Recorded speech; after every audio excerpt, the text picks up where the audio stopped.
Bonjour Cécile Duflot, Bonjour. vous êtes l'invité de la séquence interview. Est-ce qu'il a bien fait François Hollande dans cette affaire de provoquer en quelque sorte la non-venue de Vladimir Poutine? Je crois qu'il faut maintenir une pression très forte sur la Russie au regard de ce qui se passe à Alep, qui est de fait un crime de guerre. Donc je crois oui qu'il faut que cette pression internationale ne soit pas le fait que de la France, mais il faut absolument que ces bombardements cessent et il faut aussi qu'on trouve une piste de solution pour ce qui se passe en Syrie. Et j'allais dire qu'il ne faut pas oublier non plus ce qui se passe au Yémen. C'est-à-dire que notre pression internationale, notre action diplomatique doit se mener de la même manière, avec la même virulence. En France, deux syndicats de police appellent à des rassemblements silencieux aujourd'hui et un autre à une grève du zèle dans l'Essonne pour réclamer des moyens adaptés après les violences contre des policiers ce week-end dans le département. 4 membres des forces de l'ordre ont été blessés samedi, dont 2 grièvement lors de l'agression commise par un groupe d'une quinzaine de personnes qui ont jeté des cocktails Molotov sur leur véhicule. Ça s'est passé près du quartier de la Grande Borne à Viry-Châtillon et le parti républicain, les Républicains, réclamait hier la démission du ministre de l'Intérieur, Bernard Cazeneuve. Peut-être un petit mot là-dessus aussi, Cécile Duflot, sur cette situation. Qu'est-ce qu'il faut faire? D'abord, moi, je voudrais saluer le travail des policiers, parce que c'est sûr que c'est un métier qui est très difficile dans un contexte qui est un contexte extrêmement compliqué, du fait à la fois des attentats qui ont singulièrement tendu la question, et puis aussi de menaces qui étaient quasiment des menaces personnelles qui faisaient contre eux. Et il faut dire que ce qui s'est passé à Viry, c'est d'une violence extrême. Enfin, il ne s'agit pas seulement d'une attaque, il s'agit de bombes incendiaires, il s'agit de gens qui risquent leur vie. Ensuite, il y a une question qui doit être posée, c'est le temps, l'énergie, les moyens donnés à nos forces de police et ce qu'on leur demande. Moi, je crois qu'il faut pouvoir ouvrir ce débat. Très probablement, ce qui se joue dans ce quartier, c'est la question du trafic de drogue, et en particulier du trafic de cannabis. Puisque, si les informations dont je dispose sont exactes, il s'agissait de protéger une caméra qui avait été installée pour gêner le trafic. Alors, est-ce qu'il faut légaliser le cannabis, comme le demandait Benoît Hamon, par exemple? Moi, ma position est très claire et elle est constante. Oui, il faut légaliser le cannabis pour 2 raisons. Une raison de sécurité et une raison de santé publique. De sécurité, parce qu'aujourd'hui, certains commissariats, c'est 80% de leur temps et de leurs effectifs qui sont occupés pour lutter contre le trafic de drogue sans fin, puisque la consommation en France est plus importante que dans des pays où elle est légalisée. Et on ne peut pas mener de politique de santé publique pour notamment protéger les plus jeunes, parce qu'il faut être très franc et lucide sur les conséquences de l'usage d'un produit psychoactif, mais comme le tabac et comme par exemple l'alcool, qui présente lui aussi de très graves dangers. Donc je crois qu'il faut avoir le courage, à la fois sur le plan de la sécurité, sur le plan de la santé publique, de poser la question du trafic, mais il faut évidemment rendre hommage à ceux qui travaillent pour nous protéger et chaque jour en prenant des risques pour eux et parfois même pour leur vie. Alors, question plus people, pardonnez-moi, Cécile Duflot, on va parler tout à l'heure de cette émission d'M6, une ambition intime. Est-ce que vous mangez du muesli le matin? Oui, et je mange du muesli bio que j'ai fait moi-même. Alors, ça va bien parce qu'il y a une étude d'une J'ai une association recette, si vous voulez. environnementale Génération Future qui indique que ces mélanges de céréales, quand ils ne sont pas labellisés bio, contiennent des perturbateurs endocriniens. L'association parle même d'effet cocktail. Ça nous amène à l'événement politico-médiatique du moment, le succès d'audience remporté par la nouvelle émission de M6 baptisée Une ambition intime, dont le principe est d'interroger les politiques sur le mode de la confidence. Donc Nicolas Sarkozy, Arnaud Montebourg, Bruno Le Maire et Marine Le Pen ont raconté tour à tour la naissance de leur ambition politique, dévoilé les moments difficiles de leur vie. Émission qui a été le second programme le plus regardé dimanche soir, 13,6% de part d'audience, et qui a pris la tête des audiences face aux rendez-vous politiques plus traditionnels, plus classiques. Son parti pris intimiste a cependant été critiqué, notamment par le ministre des Affaires étrangères, Jean-Marc Ayrault. Mais ce matin, l'un des participants, donc ce qui a déjà été diffusé, Arnaud Montebourg, invité de France Info, défendait le principe de l'émission ainsi. Je crois que quand on est candidat à l'élection présidentielle, il faut accepter une part de dévoilement. Savoir d'où on vient permet de faire comprendre où on va.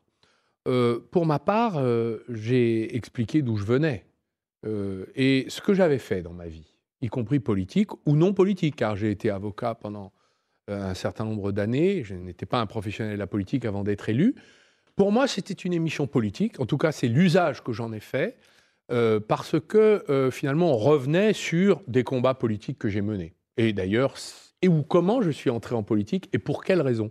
Donc pour moi, c'était une émission politique. D'ailleurs, beaucoup des questions que m'a posées Madame Le Marchand, beaucoup d'entre vous me les avaient déjà posées. Arnaud Montebourg, donc Cécile Duflot, vous avez vous-même enregistré une séquence pour cette émission il y a peu de temps. Qu'est-ce que ça vous a fait comme impression? Vous êtes d'accord avec Monsieur Montebourg? D'abord, ce qu'il faut savoir, c'est que j'entends des gens critiquer cette émission qui ont fait des photos avec leurs enfants, ont participé à des reportages sur leur vie privée. Moi, j'avais posé un principe très simple et de toujours, c'est que je ne parle absolument pas de ma vie privée actuelle, ni de mes enfants, ni de mon compagnon, ni de tout ça. De quoi vous parlez alors? Mais en revanche, le choix de cette émission était d'expliquer comment on en était arrivé là, y compris sur un plan personnel. Et pour ça, moi, là, je l'ai fait dans un cadre presque militant. C'est-à-dire que j'ai un parcours qui n'est pas toujours connu, parce que je viens d'une famille qui n'avait rien à voir avec la politique, et même qui était très méfiante de la politique. Je suis une femme, j'ai 4 enfants, j'avais pas fait le choix de cet engagement-là, mais je suis aussi l'illustration que c'est possible. Et moi, je me souviens très bien avoir vu en 1995 une femme candidate à la présidentielle, c'était Dominique Voynet avec sa poussette, qui parlait simplement. Et du coup, je m'étais dit, la politique, pour quelqu'un comme moi, c'est possible. Et je crois que du coup, il y a aussi cette capacité à montrer d'où on vient, qu'est-ce que c'est l'engagement politique. C'est pas réservé à quelques-uns. En tout cas, pour moi, c'est une conviction très forte. On revient donc à la politique, j'allais dire non intimiste, quoique les primaires chez les Verts, que suit pour nous Sophie Delpont qui vous pose une question. Et bonjour Cécile Duflot. Bonjour. Vous faites partie donc des 4 candidats à la primaire d'Europe Écologie Les Verts avec Yannick Jadot, Michel Rivasi et Karima Delli. Comment faire de l'écologie un thème majeur de la campagne? Comment trouver une place pour ce thème alors qu'on parle d'identité, de sécurité et avec 5 millions de chômeurs? Je pense que si on parle d'identité et de sécurité, pour une part, c'est aussi parce qu'on ne veut pas parler d'écologie. Parce que c'est bien plus compliqué d'apporter des réponses à la crise climatique, ce que ça signifierait de remise en cause de notre modèle de développement. C'est bien plus compliqué d'expliquer aussi comment on fait face à la 4e grande vague d'extinction des espèces, de perte de biodiversité, qui là aussi aura des conséquences très concrètes. La disparition des abeilles, on sait très bien les conséquences que ça peut avoir, la modification de nos sols. Je fais lien avec ce qui était dit tout à l'heure. Ça a des conséquences aussi sur notre vie, sur notre propre santé d'être humain. Faire des vrais faux débats sur la question du burkini ou sur d'autres, en fait, finalement, c'est très accessible. C'est très simple. Aller au fond de ces sujets, c'est plus compliqué. Alors il faut, pour moi, et c'est mon engagement dans cette candidature, montrer ce que ça changerait à une présidence écologiste. Que c'est possible. On connaît la réalité de la crise. On sait quelles seraient les solutions. Maintenant, la question, c'est celle de l'action et de la mise en œuvre de ces solutions. Justement, vous dites que c'est possible, alors que la gauche est en ordre dispersé avant le premier tour. Il n'y a pas de candidature unique qui s'est dégagée. Est-ce que faire une union autour de Jean-Luc Mélenchon, qui parle beaucoup d'écologie en ce moment, ou essayer de convaincre à nouveau Nicolas Hulot d'y participer, ça ne serait pas une solution?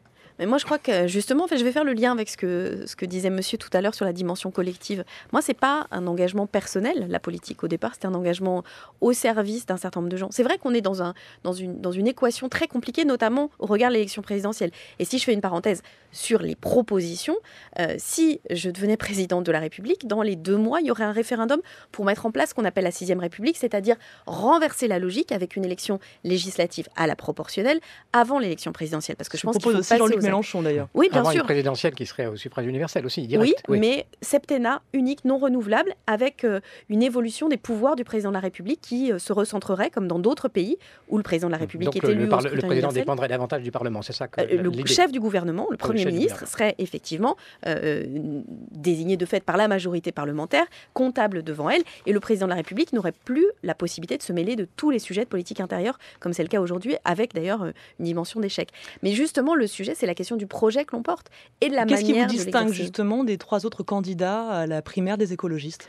Alors, sur le fond du projet, je pense, et ça s'est vu pendant les débats, nous sommes très très proches. Et c'est une bonne chose, parce que justement, on voit bien que là, on n'est pas dans un affrontement personnel, on est dans le choix d'une incarnation. Si, c'est les personnes qui vont définir, alors là, puisque le programme sont les mêmes, c'est donc une question de personne. Donc ça veut dire que ce projet-là sera défendu, quel que soit le ou la candidate, que je soutiendrai, d'ailleurs, quel qu'il soit. Je pense que ça, c'est quand même une chose qui nous est très précieuse. On n'a pas toujours été capable de faire ça, c'est une très bonne nouvelle.